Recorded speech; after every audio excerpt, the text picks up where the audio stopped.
Boa tarde a todos. Nós vamos apresentar agora o nosso trabalho sobre especificação e planejamento de testes.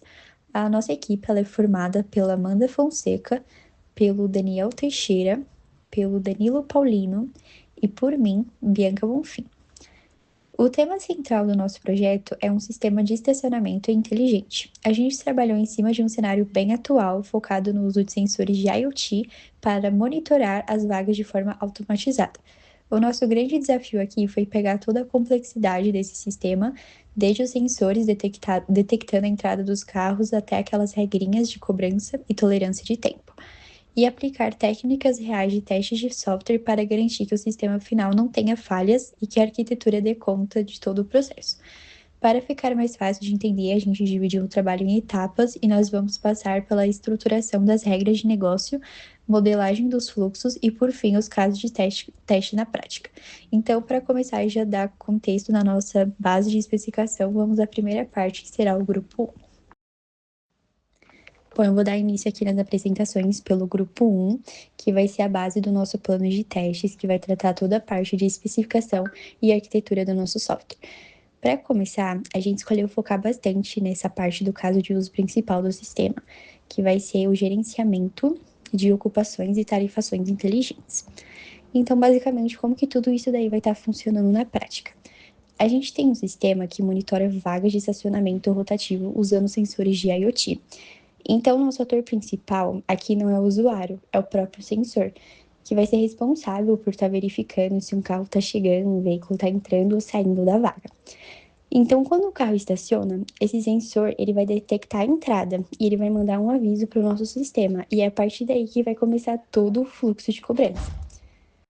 Nesse fluxo principal, a primeira coisa que o sistema faz é checar se o carro estacionou dentro do horário comercial. Se sim, a vaga muda do status livre para aguardando o pagamento. E já vai disparar um cronômetro de 15 minutos, porque esse foi o tempo que a gente definiu como tempo de tolerância. Durante esse tempinho, o motorista ele abre o aplicativo e paga. Assim que o pagamento é aprovado, o status muda para ocupada paga e o sistema e o tempo de uso real começa a contar. Quando o sensor percebe que o carro foi embora, a sessão é encerrada e essa vaga ela volta a ficar com status de livre, direto e automático. Mas para o nosso plano de teste funcionar direito, a gente precisou mapear as 3 regras de negócios ali essenciais bem detalhadas, porque se alguma delas não funcionasse, acabaria quebrando ali o sistema e ele não seria bem validado. Então, a gente tem aqui as nossas três principais regras de negócio, e a primeira, ela diz que a tarifa é de R$ 2 por hora. Só que tem um detalhe, se passou de 5 minutos de tolerância na virada dessa hora, o sistema vai cobrar 1 hora inteira. Então, por exemplo, um condutor, ele estacionou ali, ele pagou por 1 hora, e quando ele voltou, passou desses 5 minutos de tolerância, ele ficou ali na vaga por 1 hora e 7 minutos. Então, ele vai ter que pagar por 2 minutos essa vaga. A segunda regra é aquele período de carência que eu tinha comentado de 15 minutos, que são gratuitos. Então, se um condutor ele vier e estacionar ali na vaga e ficar só no período de 15 minutos, ele não vai precisar pagar isso, vai ser gratuito esse tempo que ele ficou lá. E a nossa terceira regra de negócio, ela define o horário comercial, que vai ser de segunda a sexta, das 8 às 6, e sábado até as 1 hora da tarde. Fora isso, domingos e feriados, a tarifa é zero e não vai ter fiscalização. Então, para fechar essa primeira parte, a gente também montou 2 diagramas que estão no documento, o diagrama arquitetural, onde desenhamos como os componentes se conectam, o front, o back, o banco de dados e a integração com a IoT. E também o diagrama de classes focado na camada do domínio e de aplicação, já com os métodos e os atributos definidos certinho lá no Mermet. Dando sequência aqui na nossa apresentação, agora eu vou explicar a parte do grupo 2, que trata da modelagem do projeto dos casos de teste. A ideia principal dessa nossa etapa foi pegar toda aquela base teórica que o grupo 1 estruturou, os fluxos do nosso caso de uso principal e as 3 regras de negócio de cobrança, e transformar tudo isso em cenários de testes reais e palpáveis. Afinal, a gente precisa garantir que toda essa teoria ela realmente funcione quando for colocada em prática. Então, para isso não ficar de forma bagunçada, a gente seguiu um roteiro de modelagem. Começamos desenhando o diagrama de atividades. Nele dividimos processos em raias de natação para mostrar exatamente quando o sensor age, quando o sistema responde e quando o motorista vai interagir com o aplicativo. Depois, pegamos esse diagrama e mapeamos para o grafo de fluxo de controle, o famoso GFC. Isso significa para a gente visualizar os caminhos independentes do fluxo. Lá no quadro 2A, nós identificamos 4 caminhos cruciais. O caminho 1, que vai ser responsável por validar a tolerância de 15 minutos. O caminho 2, que vai ser a isenção de tarifa, como aos domingos. O caminho 3, que é responsável por toda a base de cobrança da primeira hora, e o caminho 4 para testar a cobrança de fração extra, que é aquele tempo a mais que passa. Então, em seguida, nós mudamos o foco e mudamos o diagrama de transação de status. Aqui o objetivo era observar a vida útil da vaga de estacionamento. A gente mapeou essas transições para um grafo de estados que são geralmente ali de 4 sequências independentes. Deu para ver certinho a vaga saindo do estado de início, indo para aguardando o pagamento, mudando para ocupada paga, e se o motorista ele retirar o carro no tempo certo, esse status ele cai para overtime.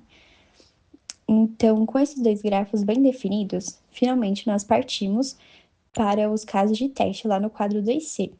Aplicamos as técnicas de participação de equivalência e análise de valor limite para criar 7 casos de teste no total, cobrindo todos os cenários sem precisar de testes infinitos. Deixa eu destacar uns 3 exemplos para vocês entenderem o nosso raciocínio no CT01.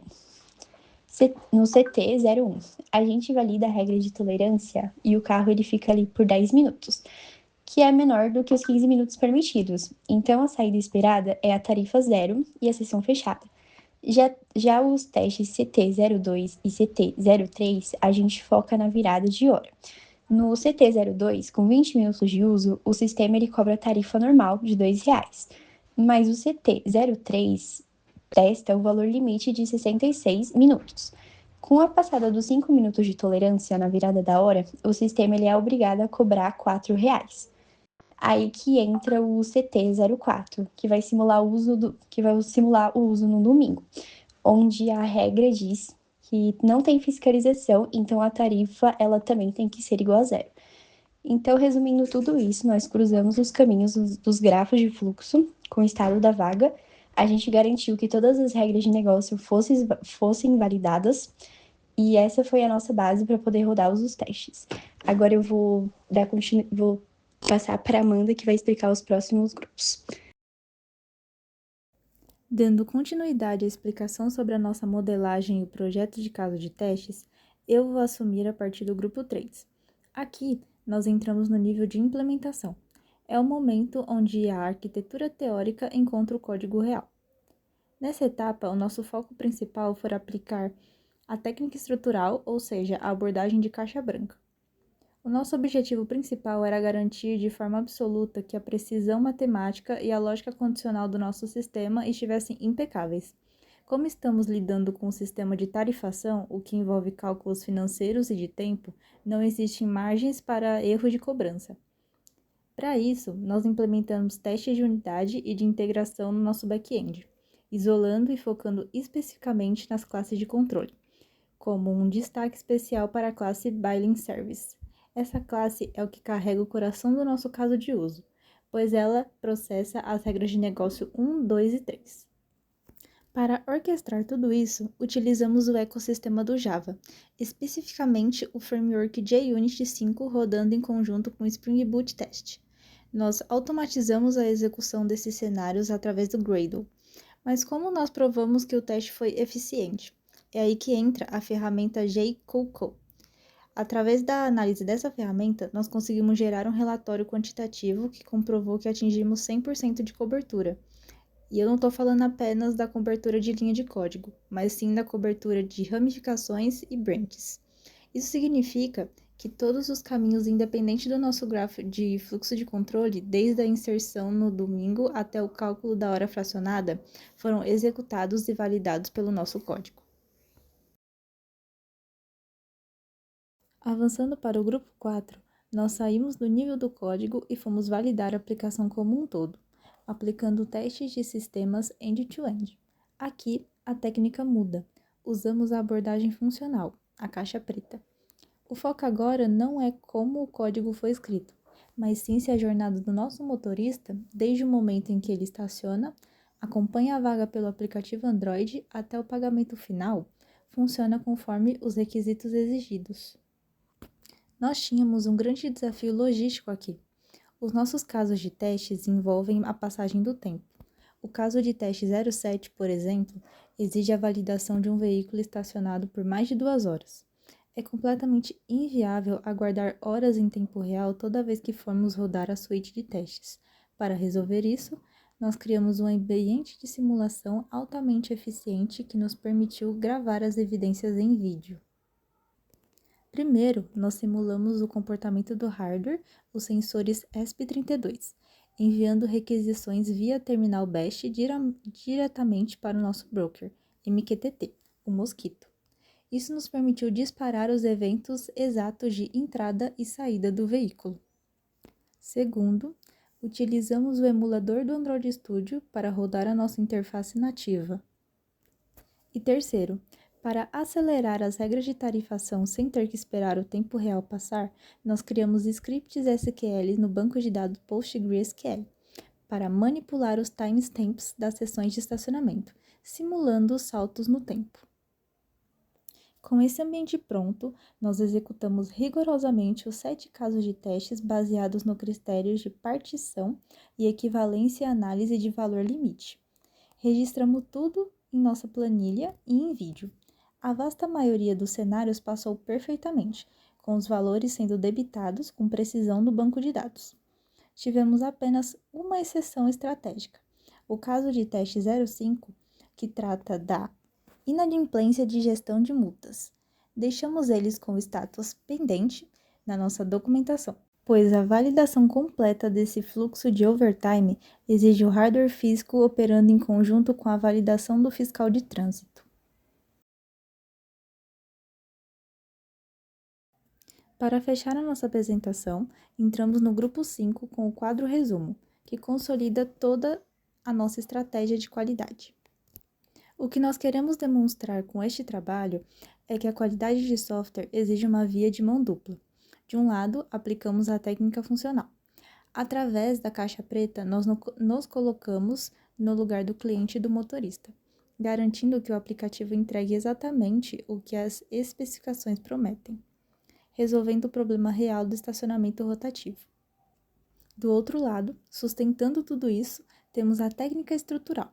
Através da caixa branca, nós assumimos o nosso papel como desenvolvedores de software multiplataforma, assegurando que o back-end, as APIs e o banco de dados funcionem com um código robusto, testável e, logicamente, à prova de falhas.